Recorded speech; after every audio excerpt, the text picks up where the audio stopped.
Hello friends, welcome to Pradeesh life style. எல்லாருக்கும் வணக்கம். எல்லாரும் எப்படி இருக்கீங்க? இன்னைக்கு நம்ம ரேடிஷ் பீட்ரூட் வந்து ஹவுஸ் பண்ண போகிறோம். எப்படி வளர்ந்துருக்கு அப்படின்னு பார்க்கலாம் வாங்க.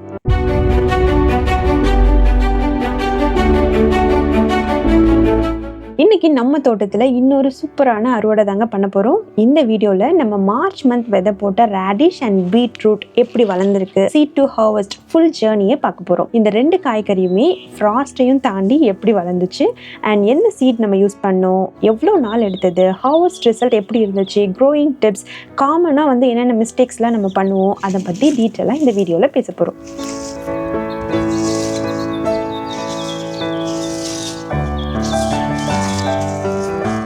ஃபஸ்ட்டு நம்ம முள்ளங்கியை அறுவடை பண்ணிடலாம். ஸோ இந்த ரேடிஷோட சீட் பார்த்திங்கன்னா நான் இந்தியன் சீட்ஸ் வெப்சைட்லேருந்து வாங்கியிருக்கேன். இந்த வெரைட்டி பார்த்திங்கன்னா லாங் ஒயிட் ரேடிஷ். ஸோ அதனால் நமக்கு ஒவ்வொரு முள்ளங்கியும் நல்லா நீளமாக கிடைக்கும். நீங்கள் ஃபர்ஸ்ட் டைம் இப்போ தான் கார்டன் பண்ணுறீங்க அப்படின்னா கண்டிப்பாக ரேடிஷ் நீங்கள் போடுங்க. ரொம்ப ஈஸியாக வளரக்கூடிய ஒரு செடின்னு கூட சொல்லலாம். இந்த ரேடிஷ் பார்த்திங்கன்னா ஒரு ரூட் வெஜிடபிள். ஸோ சீட் போட்டால் 3 to 7 daysக்குள்ளே ஜெர்மினேட் ஆயிடுங்க. இது தாங்க முள்ளங்கியோட விதை.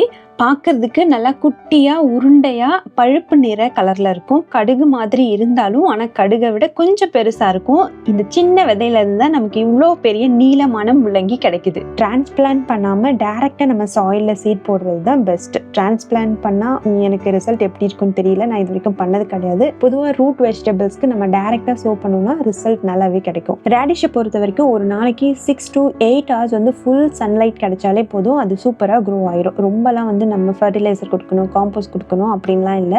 நார்மலான ஒரு கார்டன் சாயிலே நம்ம யூஸ் பண்ணிக்கலாம். இந்த சாயில் பார்த்திங்கன்னா எப்போவுமே நிறைய தண்ணி விடணும்லாம் இல்லைங்க. லைட்டாக வந்து ஈரப்பதம் இருக்கிற மாதிரி வச்சுக்கிட்டாலே போதும், ஓவர் வாட்டரிங் பண்ண வேண்டாம். இந்த Indian long radish variety usually 45 to 60 daysக்குள்ளே நம்ம ஹார்வெஸ்ட்டுக்கு ரெடி ஆயிரும். கரெக்ட் டைமில் ஹார்வெஸ்ட் பண்ணால் சாஃப்டாக ஜூஸியாக நல்ல டேஸ்ட்டாக சூப்பராகவும் இருக்கும்.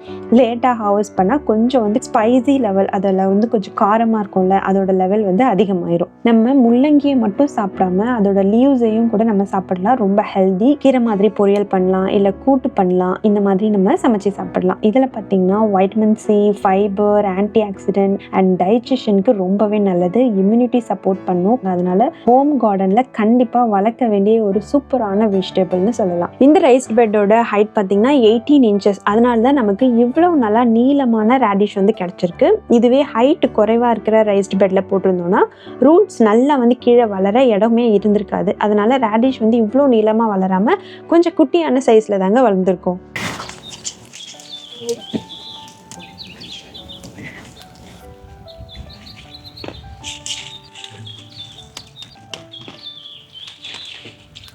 உடஞ்சி போச்சு. எவ்வளோ பெருசு இல்லை? ஆமாண்டா.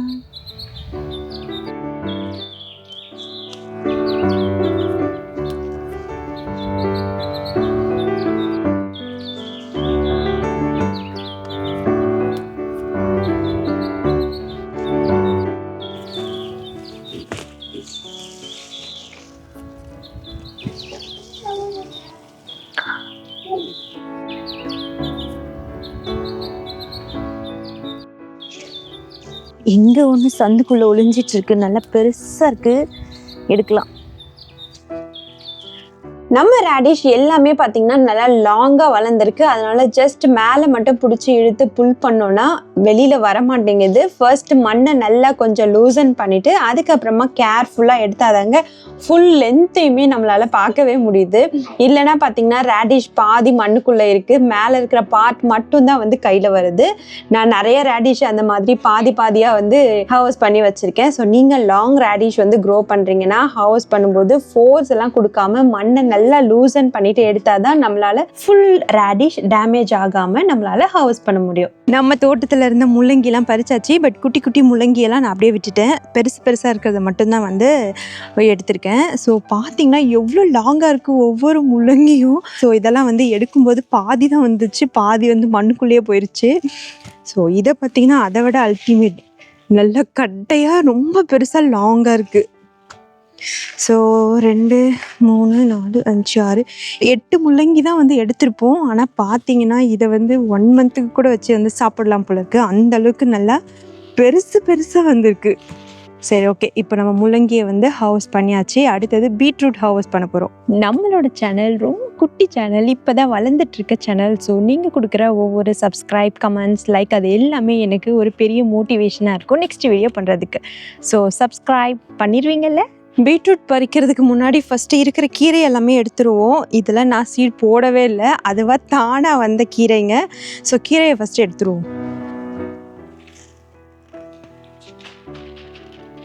இன்றைக்கி என்னோட ஹெல்ப்பர் வந்து குட்டி பொண்ணு, அவங்க தான் எனக்கு ஹெல்ப் பண்ணிகிட்ருக்காங்க. ஆக்சுவலாக கேரட் வந்து வளர்ந்துருக்குன்னு பார்த்தோம், இன்னும் வளரல, இப்போ தான் குட்டி குட்டியாக வளர்ந்துட்டுருக்கு. ஸோ அதனால் இன்றைக்கி நம்ம கேரட்டை வந்து ஹார்வெஸ்ட் பண்ண முடியாது. ரேடிஷ், கீரை அண்ட் பீட்ரூட் மட்டும்தான் வந்து ஹார்வெஸ்ட் பண்ண போகிறோம்.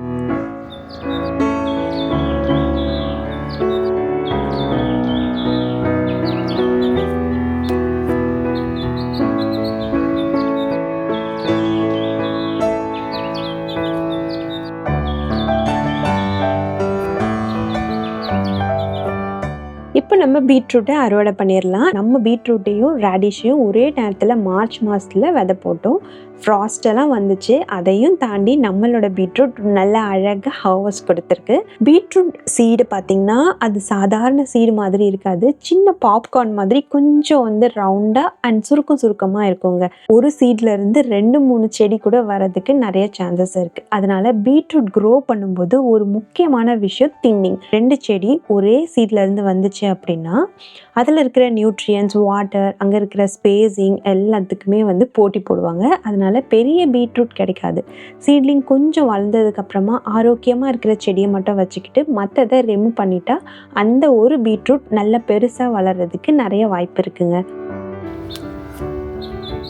அதே மாதிரி பீட்ரூட் சீடை விதைக்கும் போது 3 to 4 inches ஸ்பேஸிங்கில் விட்டு போட்டோன்னா ஒவ்வொரு ரூட்ஸ்க்கும் தனியாக வளர்கிறதுக்கு ஒரு ஸ்பேஸ் கிடைக்கும். ஸோ அதனால் நம்மளோட பீட்ரூட் நல்லா பெருசாக கிடைக்குங்க. நம்ம ஹார்வெஸ்ட்டில் பார்த்திங்கன்னா சில பீட்ரூட் ரொம்ப நல்லா பெரிய சைஸில் வந்திருக்கு, சில பீட்ரூட் கொஞ்சம் சின்னதாக தான் இருக்குது. இது ரொம்ப சாதாரண விஷயம்னு கூட சொல்லலாம்.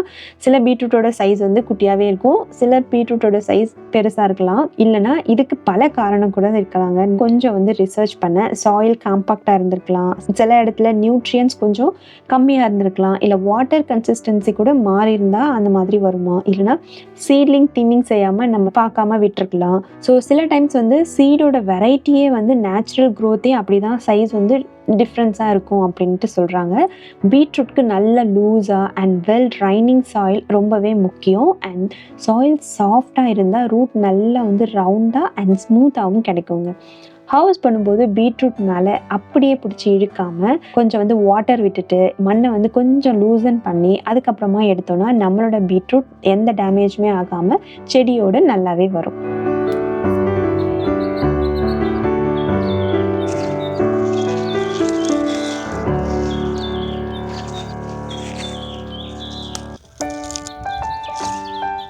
இன்னொரு நல்ல விஷயம் என்னென்னா பீட்ரூட் ரூட் மட்டும் இல்லைங்க, அதோட லீவ்ஸும் ரொம்பவே ஹெல்தி. இந்த பீட் க்ரீன்ஸில் பார்த்திங்கன்னா iron, calcium, vitamin A, vitamin C அப்படின்னு சொல்லிட்டு எக்கச்சக்கமான நியூட்ரியன்ஸ் இருக்குது. அதில் நம்ம பொரியல் இல்லைன்னா சூப்பு, தால் போட்டு அந்த மாதிரியான சாப்பிட்லாம்.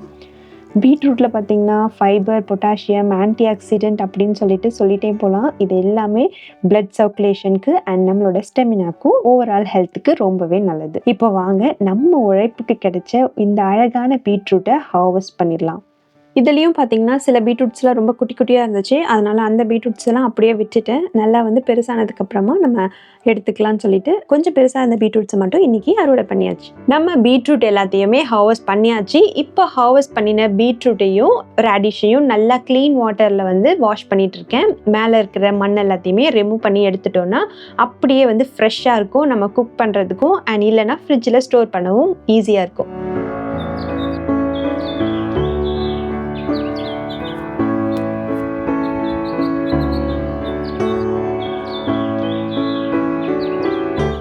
இன்னைக்கு நம்ம தோட்டத்துல இருந்து அறுவடை பண்ணியது என்னன்னா கீரை, பீட்ரூட், ரேடிஷ், இந்த 3 காய்கறி தாங்க. இந்த ஒரு வாரத்துக்கு முழுக்க நம்ம வீட்டில் பார்த்தீங்கன்னா இந்த 3 வெஜிடபிள்ஸை வச்சு விதவிதமாக ஹெல்த்தியான ரெசிபியை செய்ய போகிறோம்.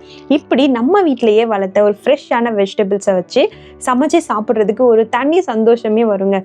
கடையில் வாங்குற வெஜிடபிள்ஸை விட நம்ம கையால் விதை போட்டு அதை அறுவடை பண்ணி நம்ம ஃபேமிலியாக உட்காந்து சாப்பிடும்போது ஒரு சாட்டிஸ்ஃபேக்ஷன் வரும் பாருங்கள், அதுக்கு வார்த்தையே இல்லைன்னு சொல்லலாம். நீங்களும் கார்டனிங் பண்ணிட்டு இருந்தீங்கன்னா இப்போது என்னென்ன வெஜிடபிள்ஸை வளர்த்துட்டு இருக்கீங்கன்னு கமெண்ட்டில் சொல்லுங்கள். உங்களோட எக்ஸ்பீரியன்ஸ், டிப்ஸ், சக்ஸஸ், ஃபெயிலியர் எல்லாத்தையுமே என் கூட ஷேர் பண்ணுங்கள். அது எனக்கு மட்டும் இல்லை, பார்க்குற எல்லாருக்குமே ஹெல்ப்ஃபுல்லாக இருக்கும். இந்த வீடியோ உங்களுக்கு பிடிச்சிருந்தா ஒரு லைக் பண்ணுங்கள், உங்கள் ஃப்ரெண்ட்ஸ் அண்ட் ஃபேமிலிக்கு ஷேர் பண்ணுங்கள். இன்னும் பிரதீஸ் லைஃப் ஸ்டைல் சேனலை சப்ஸ்கிரைப் பண்ணலன்னா சப்ஸ்கிரைப் பண்ணி பெல் ஐக்கானையும் ப்ரெஸ் பண்ணிக்க வச்சுக்கோங்க. அடுத்தடுத்த gardening updates, house videos, cooking videos, family vlogs எல்லாத்தையும் மிஸ் பண்ணாமல் பார்க்கலாம். ஏதாவது கொஸ்டின்ஸ் இருந்ததுன்னா கமெண்ட்டில் கேளுங்க, கண்டிப்பாக நான் ரிப்ளை பண்ணுறேன். தேங்க்யூ ஸோ மச் ஃபார் வாட்சிங். See you all in the next video. Bye bye. Happy gardening.